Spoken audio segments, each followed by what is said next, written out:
VGA ini punya performa yang setara dengan RTX 3060 dengan harga yang setengahnya lebih murah dari RTX 3060. Ini adalah AMD Radeon RX 5700 XT yang dimana VGA card ini udah keluar dari tahun sekitar 2019-an, yang dimana itu udah rilis 5 tahun yang lalu. Tapi untuk tahun 2025 ini apakah masih worth it? Apakah bisa ratusan FPS buat main game? Dengan performa setara dengan RTX 3060 dengan VRAM 8GB yang bisa dibilang udah cukup lah buat main game terkini di resolusi 1080p. Ditambah ini tuh harganya setengahnya dari RTX 3060. AMD Radeon RX 5700 XT dari ASRock Challenger D ini bisa dibilang sangat menarik ya di harga dan di kelasnya. Bahkan selain dipakai buat gaming, VGA card ini bisa banget buat dipakai editing video, dan bahkan bisa banget buat main game sambil streaming di YouTube. Loh, emang bisa bang VGA card Radeon? Kan encodernya katanya jelek. Oke, kita akan bahas lebih lanjut soal VGA card ini, tapi sebelum itu seperti biasa kita intro dulu.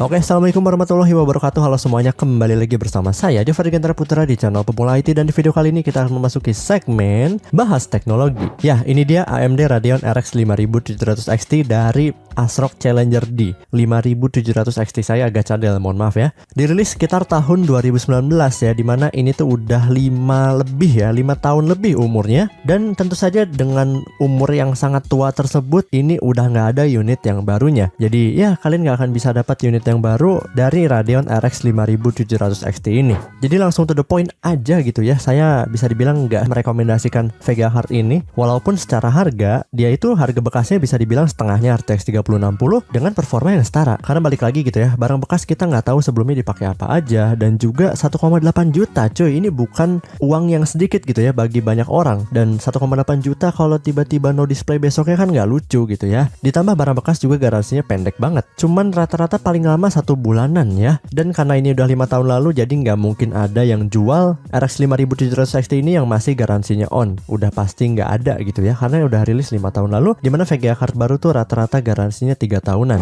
Beda sama CPU, yang dimana CPU itu kan komponen yang bisa dibilang paling susah rusak dibandingin komponen yang lainnya seperti RAM ataupun VGA card ataupun motherboard. Beli CPU bekas bisa dibilang lebih aman lah dibandingin beli VGA card bekas. Dan ya 1,8 juta coy, ini bukan duit yang sedikit. Jadi ya balik lagi, kalian harus tahu dulu resiko membeli barang bekas itu seperti apa, dan balik lagi, do it at your own risk. Loh, kalau gitu ngapain nge-review 57 XT bang kalau misalnya nggak worth it? Mungkin video ini buat teman-teman yang sebelumnya udah punya 5700 XT, atau mungkin yang mau beli 5700 XT, tapi balik lagi, do it at your own risk. Atau mungkin buat teman-teman yang pengen beli VGA card 5700 XT ini bekas pemakaian teman kalian yang bisa dibilang lebih terpercaya lah. Dan AMD Radeon 5700 XT yang saya pegang kali ini adalah ASRock Challenger D AMD Radeon RX 5700 XT dengan VRAM 8GB GDDR6 yang dirilis sekitar 5 tahun lalu. Tapi performa gamingnya ini setara 3060, dan jangan salah cuy,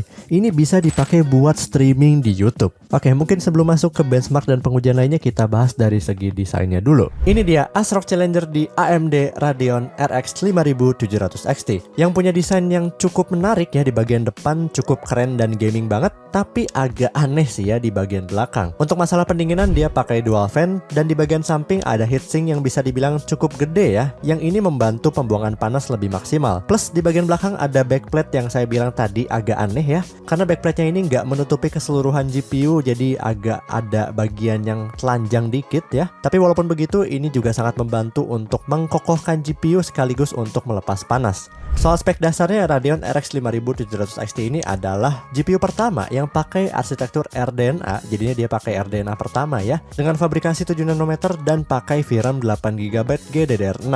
Yang dengan VRAM 8GB ini udah cukup banget lah buat main game di 1080p. Di bagian percolokan duniawi ada 3 DisplayPort dan 1 HDMI. Yang keduanya udah mendukung monitor dengan resolusi tinggi dan juga refresh rate yang sangat tinggi. Secara performa kita udah bahas tadi ya, dia itu mirip-mirip performanya sama 3060 yang harga bekasnya juga 2 kali lipat lebih mahal dari ini. Tapi ada beberapa hal yang perlu kalian perhatiin, terutama di bagian TDP-nya yang cukup boros ya, yaitu ada pada 225 watt yang yang bikin kalian butuh PSU minimal banget sesuai rekomendasinya yaitu ada pada 600 watt dan dia membutuhkan 2x8 pin power. Sebenarnya kalau 5700 XT versi reference itu dan beberapa brand lain itu pakai 1x8 plus 1x6, tapi kalau dari ASRock Challenger DOC ini dia pakai 2x8 pin power. Dan juga walaupun performanya mirip-mirip sama 3060 karena dia pakai RDNA pertama, dimana RDNA pertama itu belum ada ray tracing, jadinya dia pastinya nggak mendukung ray tracing seperti Radeon RDNA 2 atau Radeon RX 6000 series ke atas. Oke, walaupun secara performa dia itu 1112 sama 3060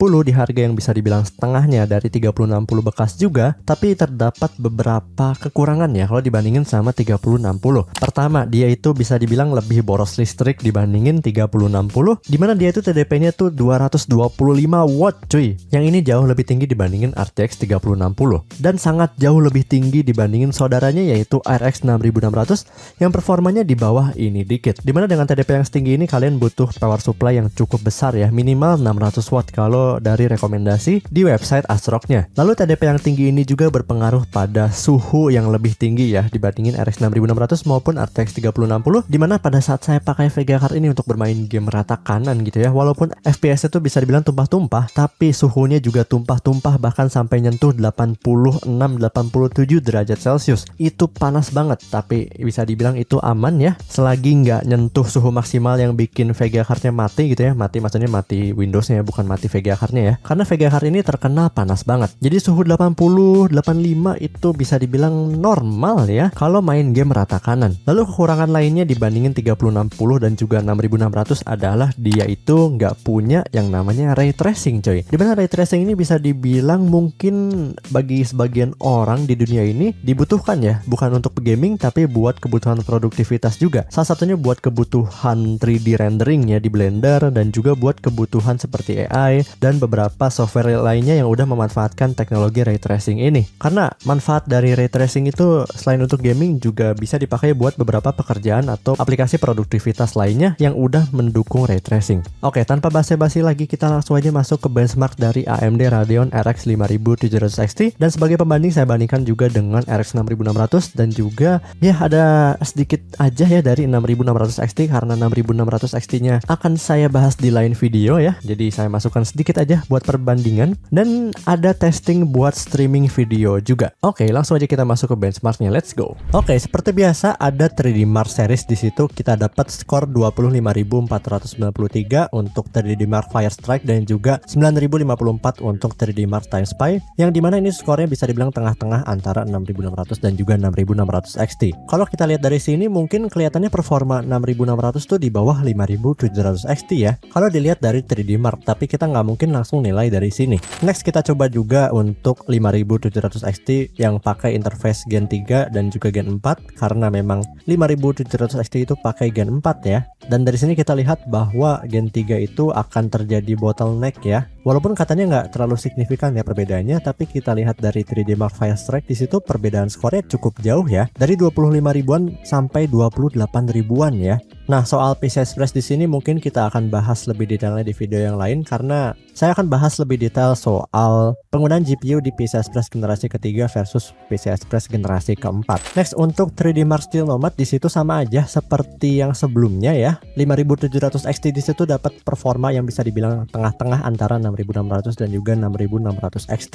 Oke, kita langsung aja masuk ke productivity di situ. Di situ kita coba pertama untuk BMW 2.7 pakai Blender versi 4.1 seperti biasa. Radeon RX 5700 XT di situ walaupun kita lihat tadi performa 3D Mark-nya itu lebih kencang 6600 ya. Tapi kita lihat di skenario productivity ini ternyata 6600 lebih unggul ya. Karena teman-teman bisa lihat ya untuk 6600 di situ pakai akselerasi yang namanya HIP RT. Karena 6600 itu punya namanya ray tracing yang dimana kalau udah punya ray tracing dia bisa ngaktifin yang namanya HIP RT yang mampu mempercepat proses rendering di aplikasi Blender. Jadinya walaupun secara secara raw performance 5700 XT di sini bisa dibilang lebih kencang, tapi karena 6600 punya teknologi yang lebih canggih, salah satunya juga punya ray tracing, jadinya untuk skenario seperti ini 6600 bisa lebih unggul. Sama halnya untuk skenario Classroom di situ yang bisa dibilang lebih berat daripada BMW, 6600 di situ lebih unggul daripada 5700 XT berkat adanya akselerasi HIP-RT tersebut. Next, untuk video encoding di situ juga terlihat bahwa 6600 bisa lebih unggul daripada 5700 XT,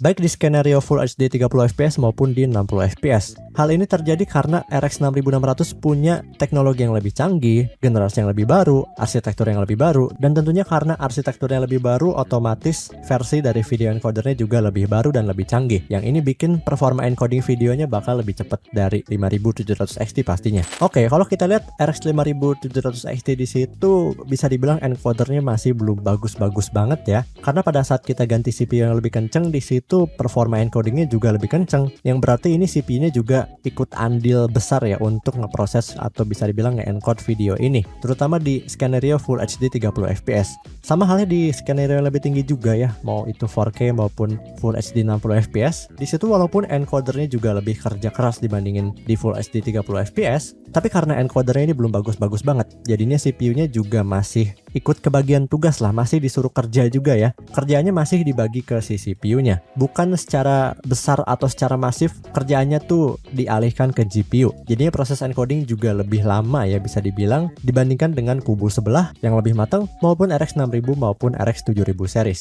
Oke, kita masuk ke gaming. Saya cuman ngetes 4 game yang bisa dibilang GPU bound banget. Pertama ada PUBG Steam, di situ dapat settingan high 1080p, dapat rata-rata di 103 fps. Lalu untuk Cyberpunk 2077 kita dapat settingan di ultra tapi nyalain FSR quality, kita dapat rata-rata FPS di 83,34 fps. Next ada Black Myth Wukong, di situ kita dapat settingan high tapi ray tracing off karena nggak support ray tracing, lalu pakai FSR dan juga frame generation di 1080p dapat di 78 fps. Lalu untuk Shadow of the Tomb Raider kita dapat settingan ultra, ray tracing off, 1080p dapat di 74 fps. Oke, VGA card ini saya pakai juga buat kebutuhan streaming cuy, lebih tepatnya buat streaming di YouTube ya.